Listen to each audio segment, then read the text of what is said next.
Welcome to core classes. आज हम इस वीडियो में डिस्कस करने वाले हैं unit number 6 CHE02 block number 2 unit 6 elements of group 13, जिसमें हमने लास्ट वीडियो में हाफ पार्ट डिस्कस कर लिया है। नेक्स्ट हाफ पार्ट हम इस वीडियो में पढ़ने वाले हैं। तो हम स्टार्ट करेंगे topic halides of boron and aluminium and further हम बाकी टॉपिक्स डिस्कस करेंगे। तो स्टार्ट करेंगे सबसे पहले हैलाइड्स। हैलाइड्स का मतलब है बोरोन के साथ अगर हैलोजन एटम ऐड हो जाए, बॉन्ड बनाए, तो उसे हम बोलते हैं बोरो हैलाइड्स या फिर हैलाइड्स ऑफ बोरोन। तो इसका फॉर्मूला किस तरह से होता है? अगर बोरोन का जो सिंबल है दैट इज बोरोन, और जो हैलोजन फैमिली है उस हैलोजन फैमिली के लिए हम उसको लिखते हैं कैपिटल एक्स के साथ। तो इसका फॉर्मूला होता है BX3। अब इसको हम थोड़ा डिटेल में पढ़ते हैं। सबसे पहले हम पढ़ेंगे हैलाइड्स ऑफ बोरोन की प्रेपरेशन। तो प्रेपरेशन कैसे प्रिपेयर किया जाता है? It is prepared from boron oxide. Boron oxide की अगर रिएक्शन करवाई जाए calcium fluoride in presence of any acid, तो हमें बोरोन ट्राइफ्लोराइड मिलता है।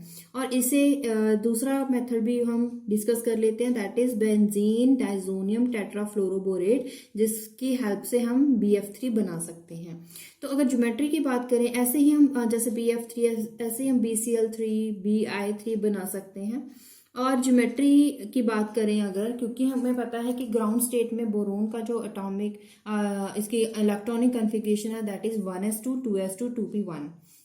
तो यहाँ पे लिखा है हमने 1s2, हमने आउटर मोस्ट शेल को कंसीडर किया है, 2s2 2p1। जब एक्साइटेड स्टेट में आएगा तो ये जो इलेक्ट्रॉन है ये जंप करेगा और नेक्स्ट ऑर्बिटल में एंटर करेगा। तो इसकी कॉन्फ़िगरेशन क्या हो जाती है, हाइब्रिडाइजेशन क्या हो जाती है, sp2। तो इसकी हाइब्रिडाइजेशन हो जाती है sp2, और इसका जो स्ट्रक्चर बनेगा वो क्या होगा, ज्योमेट्री क्या होगी sp2 हाइब्रिडाइजेशन के according, that is trigonal planar structure. तो इस स्ट्रक्चर को थोड़ा डिटेल में और डिस्कस कर लेते हैं। जो यहाँ पे आप देख रहे हैं ये these are the 3 hybrid orbitals of boron. अब इसको बॉन्ड बनाना है हैलोजन एटम्स के साथ। अब हैलोजन एटम में भी जो 2p ऑर्बिटल होता है वो भी सिंगली फिल्ड होता है, क्योंकि वहां पे भी सिंगल इलेक्ट्रॉन होते हैं, अनपेयर्ड इलेक्ट्रॉन होते हैं। तो इस 2p ऑर्बिटल के साथ वो इजीली बॉन्ड बना सकते हैं। अब जब बॉन्ड बनाएंगे, यहाँ पे आप देखिएगा कि ये जो ऑर्बिटल है 2pz orbital, it is not taking part in hybridisation. तो ये ज्योमेट्री में बॉन्ड बनाने में पार्टिसिपेट नहीं कर रहा है, तो ये इन्वॉल्व नहीं हो रहा है। तो इसका डायरेक्शन किस तरह से होगा, it is perpendicular to the plane of this triangle. BF3 या फिर BX3 जो भी इसका ट्राइंगल होगा वो प्लेनर होगा। लेकिन जो ये अनपेयर्ड यहाँ पे जो अनहाइब्रिडाइज्ड ऑर्बिटल है 2pz ऑर्बिटल, वो परपेंडिकुलर होगा to the plane of BX3। तो अगर एनर्जी के बारे में बात करी जाए, एनर्जी अगर कंपेयर करें, क्योंकि बॉन्ड बनेगा बोरोन एंड एक्स के बीच में, हैलोजन किसी भी हैलोजन एटम के बीच में, तो दोनों की अगर एनर्जी की बात करें तो जो एनर्जी है कंपेयर करें 2p orbital of halogen and 2p orbital of boron के साथ अगर कंपेयर किए जाए, तो क्या होता है कि जो its energy is comparable to the filled orbital of halogen atom. अगर कंपेयर की जाए तो कंपेरेबल हो सकती है, और इसकी वजह से जो बोरोन होता है वो हैलोजन एटम से इलेक्ट्रॉन्स को एक्सेप्ट कर सकता है ताकि वो पाई बॉन्ड बना सके। तो यहाँ पे आप देख सकते हैं कि जो तीनों हैलोजन एटम्स है वहां से इलेक्ट्रॉन डेंसिटी ट्रांसफर हो सकती है to the boron to making pi bond. तो यहाँ पे आप देखिए तीनों जो हैलोजन्स हैं वो आइडेंटिकल हैं, सिमेट्रिकल हैं। तो तीनों की प्रोबेबिलिटी है कि वो इलेक्ट्रॉन डेंसिटी ट्रांसफर कर सकता है। तो जो ये फर्स्ट में दिखाया गया है कि ये जो है हैलोजन एटम ये भी दे सकता है, तो जो सेकंड है वो भी और थर्ड भी, तीनों ही दे सकते हैं। तो ये क्या बनाते हैं, these form resonant hybrid structure which is trigonal planar. अब बात करेंगे अभी तक हमने जनरली ये डिस्कस किया है कि अगर BX3 हो, लेकिन जो यहाँ पे हैलोजन एटम भी डिफरेंट होंगे, फ्लोरीन भी हो सकता है, क्लोरीन भी, ब्रोमीन भी, आयोडीन भी, लेकिन इन तीनों में कुछ डिफरेंस है, किसमें ज्यादा अच्छे से बॉन्डिंग बन सकती है, किसमें नहीं। तो वो डिपेंड करता है कि पाई बॉन्डिंग किसमें ज्यादा एक्सटेंट हो सकता है। जो हम इसमें देखेंगे कि जो जैसे हम फ्लोरीन से जाते हैं towards iodine, fluorine, bromine, chlorine, iodine तक हम जब जाते हैं तब क्या होता है कि जब वहां पे इनका साइज इंक्रीज होता है। फ्लोरीन का साइज कम है, ब्रोमीन का उससे ज्यादा, क्लोरीन का उससे ज्यादा, मतलब फ्लोरीन के बाद क्लोरीन, फिर ब्रोमीन, फिर आयोडीन, तो सबसे ज्यादा बड़ा साइज हो जाता है iodine as compare to fluorine. तो बड़ा साइज होने की वजह से पाई बॉन्डिंग की जो प्रॉपर्टी है पाई बॉन्डिंग की वो कम हो जाती है due to its large size. तो because of lack of efficient overlapping, extent of pi bonding decreases as size of atom involved in the bonding increases. तो extent of pi bonding in boron halides is decreasing from boro trifluoride to the boron triiodide. ये तो हो गए अगर halides की बात करें, boron के हैलाइड्स जो बोरो हैलाइड्स होते हैं। लेकिन अगर बात करें एल्यूमिनियम हैलाइड्स की, हैलाइड्स ऑफ एल्यूमिनियम, तो उसका फॉर्मूला भी AlX3 होता है। प्रेपरेशन की बात करें एल्यूमिनियम ऑक्साइड से, अगर हम उसे 1000 केल्विन में in the presence of hydrogen fluoride की प्रेजेंस में हम इसको रिएक्ट करवाएं तो हमें एल्यूमिनियम हैलाइड हमें मिल सकता है। कोक की हेल्प से, जैसे कार्बन के साथ एल्यूमिनियम ऑक्साइड रिएक्ट करता है in the presence of chlorine, तब भी हमें मिल सकता है। अगर स्ट्रक्चर की बात करें तो ये जो स्ट्रक्चर होता है इसका बोरोन हैलाइड्स ऑफ बोरोन जो होते हैं उससे थोड़ा सा डिफरेंट होता है। ऐसा क्यों है वो हम बाद में डिस्कस करेंगे, लेकिन सबसे पहले इस स्ट्रक्चर में आ जाते हैं। जो AlX3 है, it exist in paired form, क्योंकि इसे हमेशा पेयर्ड फॉर्म में रहता है, जैसे कि Al2X6। इसका मतलब क्या है, ये इसका डाइमर बन जाता है। तो ये जो स्टेबल स्ट्रक्चर इसका होता है वो डाइमराइजेशन के थ्रू वो स्टेबल बनता है। लेकिन इसमें डाइमराइजेशन होती क्यों है? क्योंकि जो ये हैलाइड्स होते हैं वो इलेक्ट्रॉन डेफिशिएंट होते हैं, हमें पता है। जब भी इनकी डाइमराइजेशन हो जाती है तो इनका ऑक्टेट जो है वो कंप्लीट हो जाता है। ऑक्टेट ऑफ इलेक्ट्रॉन वो कंप्लीट हो जाता है जब भी डाइमराइजेशन होती है। तो अगर हम बात कर रहे थे अगर बोरो हैलाइड्स के साथ बात कर रहे थे कि वहां पे क्या था, पी पाई बॉन्डिंग बन रही थी। लेकिन वो पी पाई बॉन्डिंग यहाँ पे एल्यूमिनियम के केस में पॉसिबल नहीं है, क्योंकि यहाँ पे पाई ओवरलैप बनने के लिए एफिशिएंट इलेक्ट्रॉन्स नहीं है। तो इसकी वजह से ये पी पाई बॉन्डिंग स्टेबल होने के लिए पी पाई बॉन्डिंग बनाने की बजाय ये डाइमराइज हो जाता है। तो इसके स्ट्रक्चर पे कुछ क्वेश्चंस आ सकते हैं। नेक्स्ट है, एक क्वेश्चन भी आया है पेपर में, discuss briefly nature of oxides of group 13 elements. जो ऑक्साइड्स बनाते हैं उसके बारे में कुछ नेचर्स, कुछ पॉइंट्स बताइए। तो सबसे पहले जो इंपॉर्टेंट ऑक्साइड्स हैं वो बोरोन के ऑक्साइड्स या फिर एल्यूमिनियम के ऑक्साइड्स जो है वो ज्यादा इंपॉर्टेंट हैं। तो बोरोन ऑक्साइड्स में हम सबसे पहले डिस्कस कर लेते हैं बोरिक ऑक्साइड, जिसका फॉर्मूला होता है B2O3। प्रेपरेशन की बात करें, जब बोरोन को जब ऑक्सीजन की प्रेजेंस में बर्न करवाया जाता है तो इसका ऑक्साइड बन जाता है। इसका दूसरा स्ट्रक्चर भी, अगर हम इसके प्रॉपर्टी के बारे में बात करें, it is acidic in nature and it is dissolved in water to form boric acid. How? boron oxide, it react with water to give H3BO3 which is known as boric acid।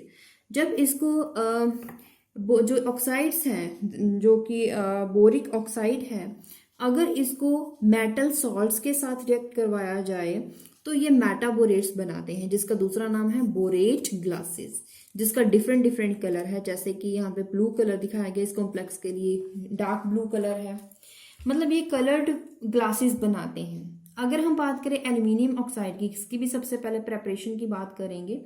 It is highly ionic compound of aluminium, it is also known as alumina, Al2O3।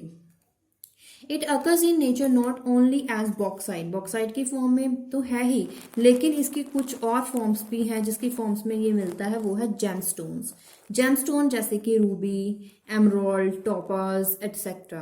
तो colour जो इनके gemstones के colour क्यों होते हैं? क्योंकि ये जो इनकी प्रेजेंस होती है वो ट्रांजिशन एलिमेंट्स के साथ है, जैसे कि due to the presence of transition metal ions. इसकी वजह से, क्योंकि वो भी डी ट्रांजिशन के थ्रू कलर फॉर्मेशन करते हैं, इसी वजह से इन जेमस्टोन्स का भी कलर होता है डिफरेंट कलर। एल्यूमिनियम ऑक्साइड दो फॉर्म्स में मिलता है। वो दो फॉर्म्स जो है वो एल्यूमिनियम हाइड्रोक्साइड्स की रिएक्शंस के साथ वो बनाए जा सकते हैं। ऑक्सो एसिड्स की बात करें, oxo acids of boron and बोरेट्स।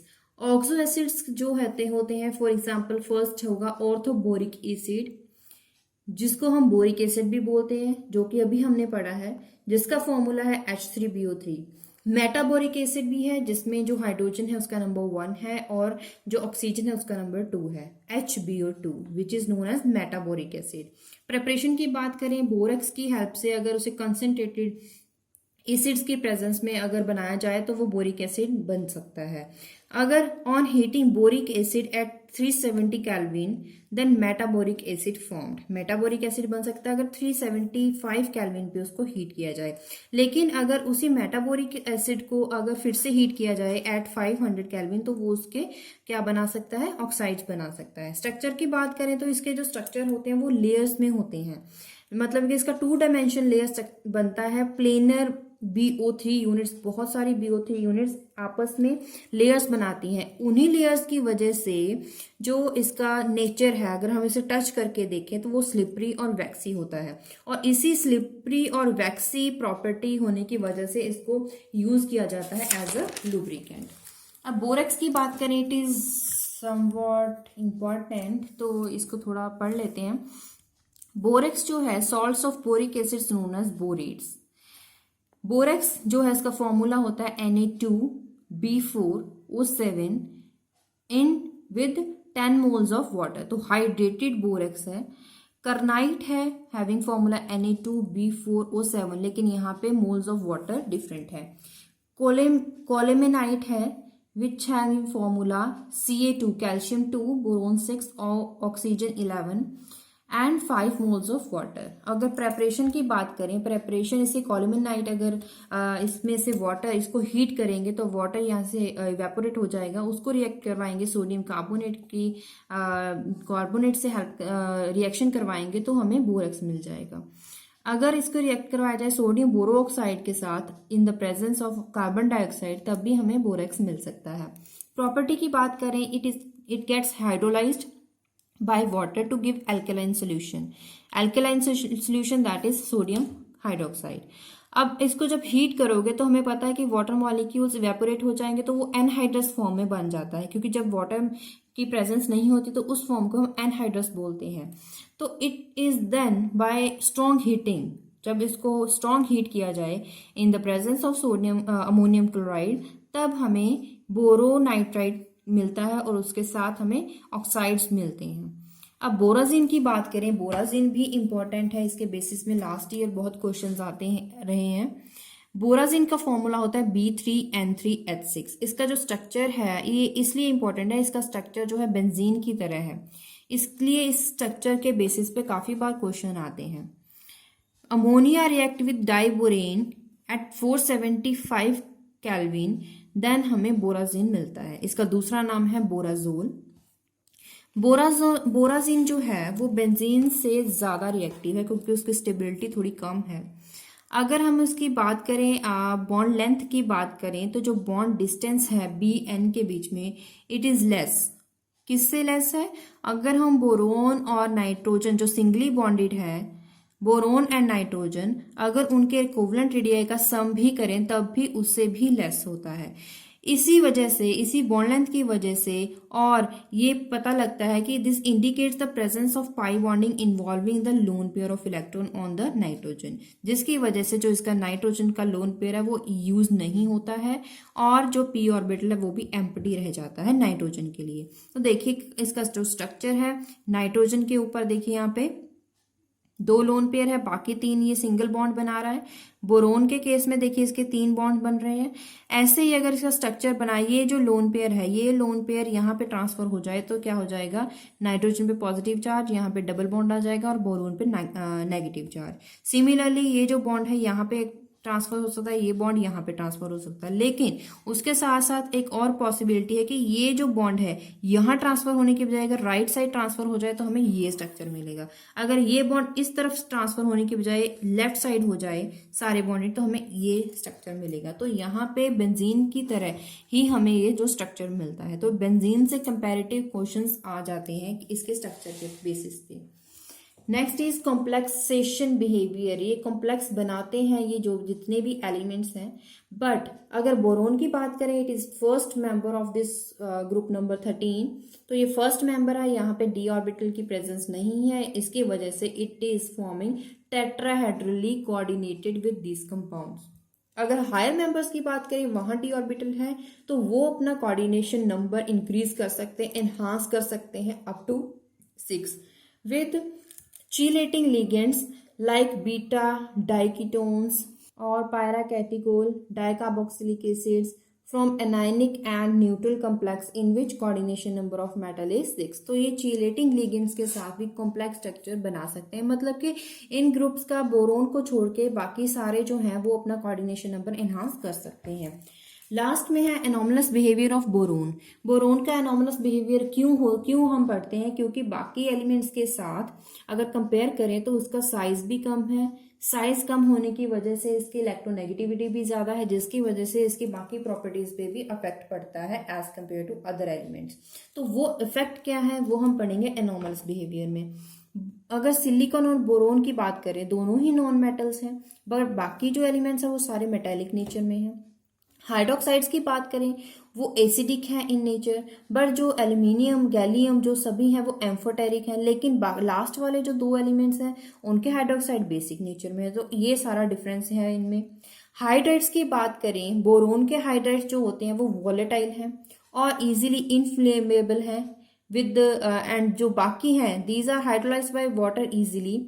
And जब अगर हम बात करें एल्यूमिनियम हाइड्राइड्स की, तो वो नॉन वॉलेटाइल है इन द नेचर, और बाकी सारे एलिमेंट्स हैं उनके हाइड्राइड्स तो स्टेबल ही नहीं है। अगर हैलाइड्स की बात करें, बोरोन हैलाइड्स या फिर सिलिकॉन हैलाइड्स की बात करें, तो वो these are monomeric covalent compounds which are readily hydrolysed by water to give their hydroxides. But बाकी अगर देखें एनहाइड्रस एल्यूमिनियम क्लोराइड के देखें तो वहां पे है तो वो भी कोवलेंट कंपाउंड और वो एग्जिस्ट करता है एज अ डाइमर, वो हमने स्ट्रक्चर में पढ़ा है। Both oxides boron as well as silicon oxide वो एसिडिक है इन द नेचर। बाकी सारे जो एलिमेंट हैं एंड बाकी जो एलिमेंट्स हैं वो एम्फोटेरिक हैं, जैसे कि एल्यूमिनियम की बात करें वो एम्फोटेरिक है, हमने पढ़ा है, और बाकी जो लास्ट वाले एलिमेंट है वो बेसिक है। Boron react with more electropositive elements, metals to form borides which are very hard substances. But बाकी जो elements हैं वो metals के साथ react करने की बजाय वो metal के साथ react करके alloys बनाते हैं। अब हम चलते हैं exercise पे। First question है explain why BCl3 boron trichloride it is gas but AlCl3 is dimeric solid। एक गैस है दूसरा सॉलिड है। जब हम BCl3 की बात करते हैं, जो बोरोन होता है it attains an octet of electron by forming p pi bonding, लेकिन इस AlCl3 में क्या होता है, p पाई बॉन्डिंग पॉसिबल नहीं है, जिसकी वजह से वो उसमें जो प्रेजेंट रहते हैं हाइड्रोजन्स उनको तो अपना ऑक्टेट कंप्लीट करना है, तो वो कैसे करते हैं, वो क्या करेंगे, वो डाइमराइज हो जाएंगे। डाइमराइज होने की वजह से ये जो है AlCl3 dimerises to form Al2Cl6 to attain an octet of electron around aluminium by forming a dative bond, जो एरो के साथ हम शो करते हैं, between chlorine and aluminium. That is why it exist as solid. ये जो question है last year दिसंबर 16 में आ चुका है। Discuss briefly the nature of oxides of group 13 elements. ये जो नेचर ऑफ ऑक्साइड हमने अभी जो बोरोन ऑक्साइड एल्यूमिनियम ऑक्साइड पढ़ा है वो सारा आपको यहाँ पे एक्सप्लेन करना पड़ेगा, ये भी लास्ट ईयर में आ चुका है। Explain why boric acid behave as an weak monobasic acid. Boric acid जो है वो वीक मोनोबेसिक एसिड क्यों है, because it ionises in water. अगर वाटर के साथ रिएक्ट करा जाए तो ये आयंस की फॉर्म में स्प्लिट हो जाता है। कैसे, bye accepting a pair of electron, किससे, फ्रॉम द हाइड्रोक्सिल आयन। जो वाटर में H पॉजिटिव OH नेगेटिव है, OH नेगेटिव से वो एक्सेप्ट कर लेता है, जिसकी वजह से BOH4 इस तरह का आयन बनाता है। Boric acid can be estimated by titration with standard alkali solution. Titrate किया जा सकता है in the presence of glycerol using indicator as phenolphthalein. But what is the function of glycerol? Glycerol का इस टाइट्रेशन में क्या फंक्शन है, क्योंकि फिनोल्फथेलीन जो है उसको यूज किया जाता है एज अ इंडिकेटर, लेकिन ग्लिसरोल का क्या मतलब है, क्योंकि boric acid is weak monobasic acid, जब ग्लिसरोल की एडिशन की जाती है टू द बोरिक एसिड एक कॉम्प्लेक्स बनता है, दैट इज चीलेट कॉम्प्लेक्स। क्यों? ड्यू टू विच उससे होता क्या है, strength of boric acid increases, जो वीकनेस थी वो कंपनसेट हो जाती है, कितना 10:4। इसी वजह से it is used as a primary standard using phenolphthalein as indicator. मतलब कि इसका मेन काम क्या है कि जो वीकनेस है मोनोबेसिक एसिड्स की उसको इंक्रीज कराने के लिए ये यूज किया जाता है। Borazine is isoelectronic with benzene but it is much more reactive than benzene. Explain why this is so and what will be the nature of reagent attacking on the borazine। कि जो बोराजीन है उस it is isoelectronic with benzene, और ये भी पता है कि वो, लेकिन आइसोइलेक्ट्रॉनिक होने की वजह से भी, इसके अलावा भी जो बोराजीन है वो ज्यादा रिएक्टिव है एज कम्पेयर टू बेंजीन, और अगर उस पर कोई भी अटैकिंग रिएजेंट अटैक करता है तो उस केस में बोराजीन का जो रिएक्शन होगा, जो अफेक्ट होगा वो क्या होगा। बेंजीन के केस में, in the benzene pi electrons are completely delocalised over all the carbon atom, क्योंकि वहां पे पाई इलेक्ट्रॉन डीलोकलाइज है जिसकी वजह से हमें रेजोनेंस स्ट्रक्चर मिलते हैं, लेकिन in case of borazine there are only partially delocalised. इसकी वजह से, और दूसरा जो है हमें पता है कि जो बोराजीन है उसमें बोरोन एंड नाइट्रोजन है, तो दोनों में इलेक्ट्रोनेगेटिविटी का डिफरेंस है। इसकी वजह से देयर इज अ ड्रिफ्ट, एक इलेक्ट्रॉन्स में ड्रिफ्ट होता है in the sigma and pi BN bonds. इसकी वजह से the drift in the sigma bond is from boron to nitrogen. जो ये ड्रिफ्ट होता है वो बोरोन से नाइट्रोजन की तरफ होता है, जिसकी वजह से ये जो पाई बॉन्ड है it get outweighs which form nitrogen to boron, जिसकी वजह से होता क्या है कि जो नाइट्रोजन है उस पर नेट नेगेटिव चार्ज हो जाता है, क्योंकि बोरोन ने जो इलेक्ट्रॉन डेंसिटी वो डोनेट की है तो उस पर तो पॉजिटिव चार्ज आना चाहिए। इस पॉजिटिव नेगेटिव चार्ज की वजह से क्या होता है कि this results in a nucleophilic attack, क्योंकि पॉजिटिव अटैक की वजह से अब क्या होगा, न्यूक्लियोफाइल उस पर अटैक कर सकता है। मतलब कि ये जो रिएक्शन होगा, बोराजीन जो है nucleophilic addition reactions, nucleophilic substitution reactions में पार्टिसिपेट करते हैं। नेक्स्ट क्वेश्चन है, explain why boron can expand its coordination number beyond 4। Boron नहीं कर सकता है अपना ऑक्सीडेशन नंबर को एनहांस नहीं कर सकता। ये हमने एनोमलस बिहेवियर में डिस्कस किया था कि जो बोरोन है वैसे तो वो अकोमोडेट कर सकता है at most 8 electrons in its outer most shell, जो है n is equal to 2, second number जो शेल है, but it cannot form more than 4 electron pair bonds and it cannot expand its coordination number more than 4, जिसकी वजह से ये जो complex formation है इसमें पॉसिबल ज्यादा नहीं होती है। ये क्वेश्चन जून 16 में आ चुका है। Next question, what is the other name of borazine, जैसे कि हमने बताया था नेक्स्ट दूसरा नाम क्या है इसका, बोराजोल। ये क्वेश्चन दिसंबर 18 में आ चुका है। तो ये जितने भी क्वेश्चन हमने एक्सरसाइज में डिस्कस किए हैं वो हमने वही क्वेश्चन हमने डिस्कस किए हैं जो लास्ट ईयर में रिपीट हुए हैं बार बार, और हमने लास्ट वीडियो में भी इसके जो पिछले साल में जो क्वेश्चन आए थे वो डिस्कस किए थे।